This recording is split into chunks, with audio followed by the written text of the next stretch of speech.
Oi pessoal, hoje eu vou falar pra vocês do livro Os Testamentos, que é a maravilhosa, surpreendente, lindíssima continuação do Conto da Aia, da também maravilhosa Margaret Atwood.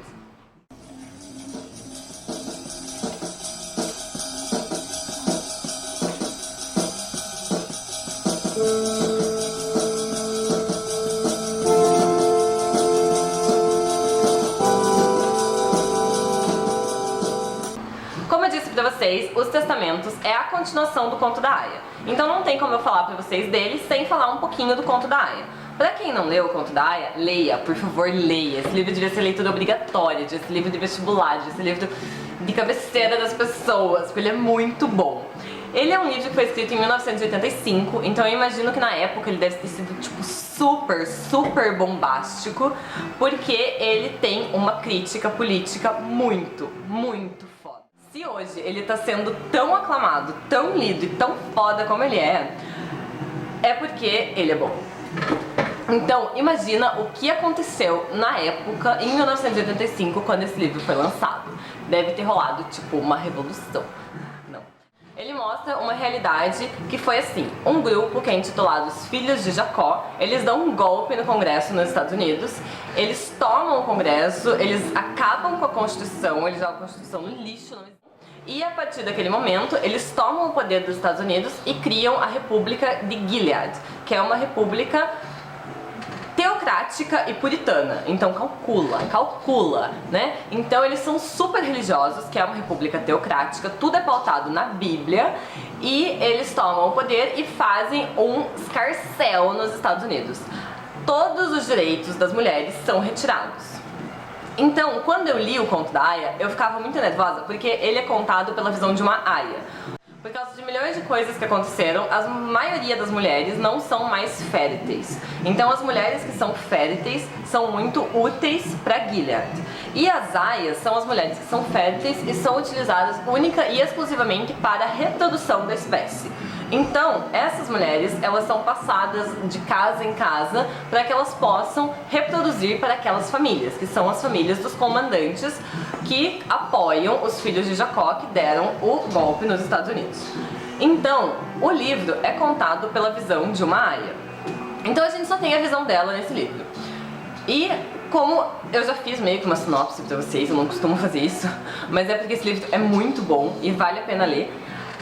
Mas por que eu contei essa sinopse pra vocês? Porque a minha impressão sobre o Conto da Aia é que eu ficava muito nervosa, eu ficava muito irritada com o livro, assim, porque eu ficava pensando, mulher, foge!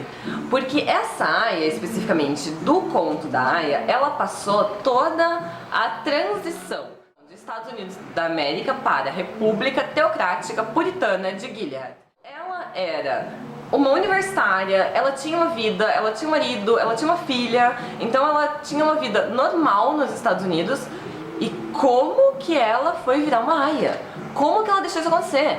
E eu ficava nervosa, o livro me dava um troço, assim, que eu não conseguia entender como que ela não fazia nada. Por que ela não fugia? Claro, tem toda a questão do medo, e vocês vão ler e vocês vão entender, talvez, mas eu não entendia. Eu terminei o livro com milhões de perguntas na minha cabeça, principalmente do porquê você não vai embora. Por que você não foge? Por que você não dá um jeito? Por que você não conversa com outra pessoa? Por que você não tenta?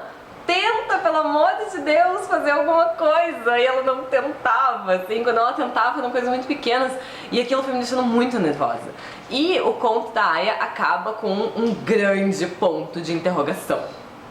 E aí eu fico pensando, cara, quem leu esse livro lá em 1985 deve ter ficado muito nervoso, né? Porque eu fiquei muito nervosa. Quando acabou o livro eu fiquei, tá bom, vou mandar um e-mail pra essa autora pra pedir pra ela me explicar muitas coisas, né? Porque ele acaba assim que ele não, sabe livro que não acaba? Livro que não acaba, tem uma raiva de livro que não acaba e ele não acaba. E aí você fica, e agora? O que aconteceu agora? Acabou? Não acabou? Eles conseguiram? Nossa Senhora! Eis que surgem os testamentos maravilhosos.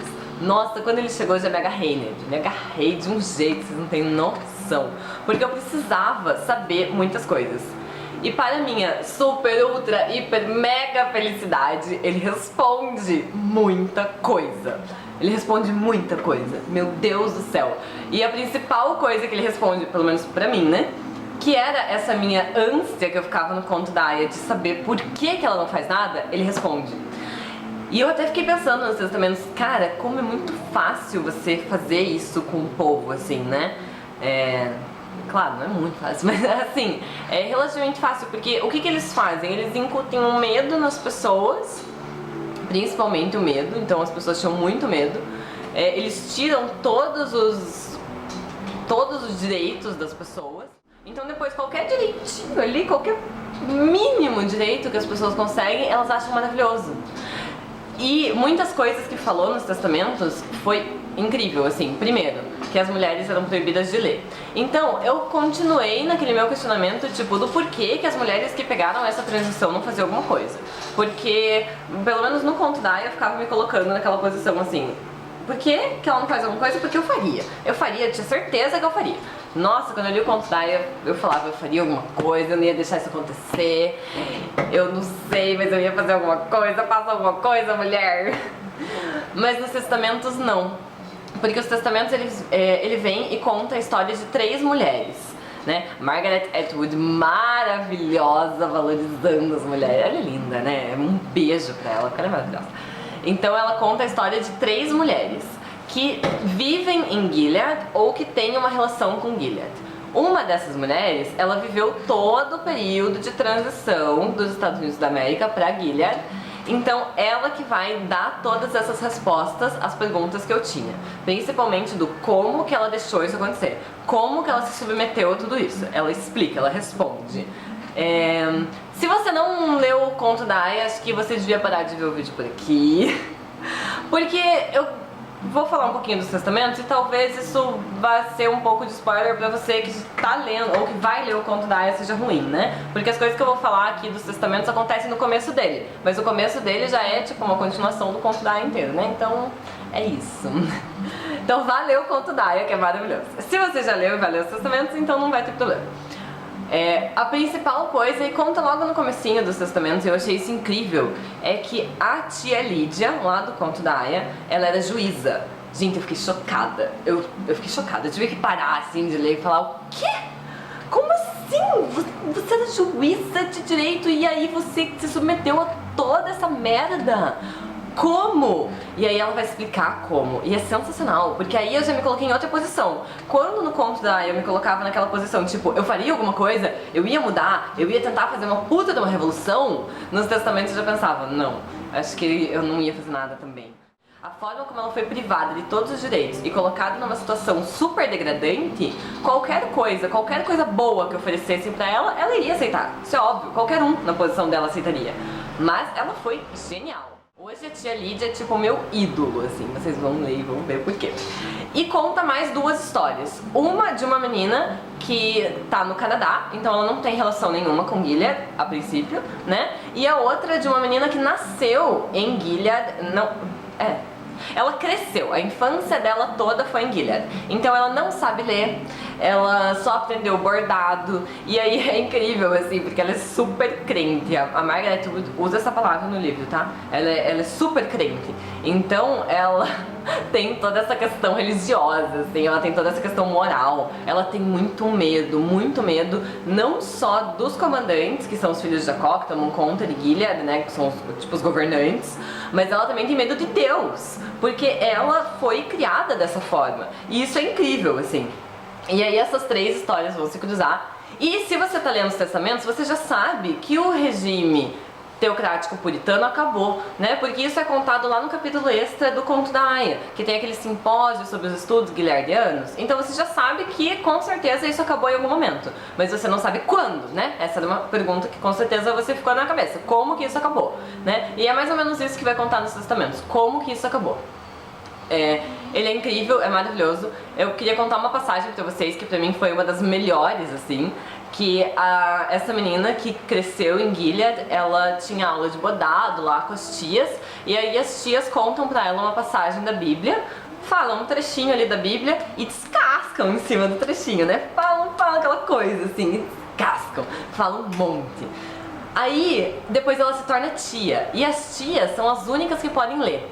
E quando ela se torna tia, ela começa a ler. E a primeira coisa que ela vai ver, quando ela tem acesso à Bíblia e sabe ler, é essa passagem da Bíblia que tanto marcou ela quando ela era criança e estudava em Gilead.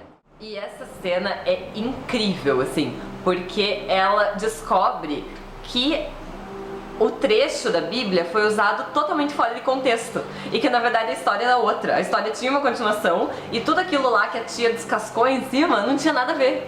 Então isso é incrível, né? Porque o que muita gente faz hoje com a Bíblia? Exatamente isso. Você usa pequenos contextos ali, pequenos trechos da Bíblia totalmente descontextualizados, né? E dá aquele sermão em cima que às vezes não tem nada a ver com o que você leu. Se você olhar no contexto inteiro, não faz o menor sentido, né? Então, é incrível. Que livro incrível, maravilhoso. Obrigada por existir, assim, eu amei. Então, recomendo mesmo. Deveria ser um livro obrigatório. Eu falei tanto que deveriam ser obrigatórios, né? Mas deveria ser obrigatório, de verdade. Ele é muito, muito, muito bom.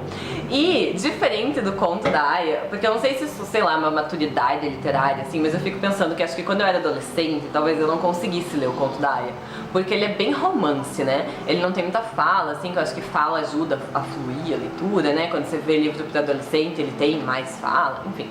Ele não tem muito isso. Então, eu fico pensando que acho que eu não conseguiria ler. E ele me prendeu super. Em compensação, os testamentos também é romance, ele também é escrito da mesma forma que o conto da Aya, mas eu li em menos de uma semana, porque ele é muito bom e ele tem uma parte de ação, assim, que, meu Deus, é de tirar o fôlego, sabe? Quando eu tava lendo eu ficava assim, e li. Porque ele é muito, muito bom, ele prende você mesmo, assim, você tem que, tipo, parar de respirar, porque ele é muito, muito maravilhoso.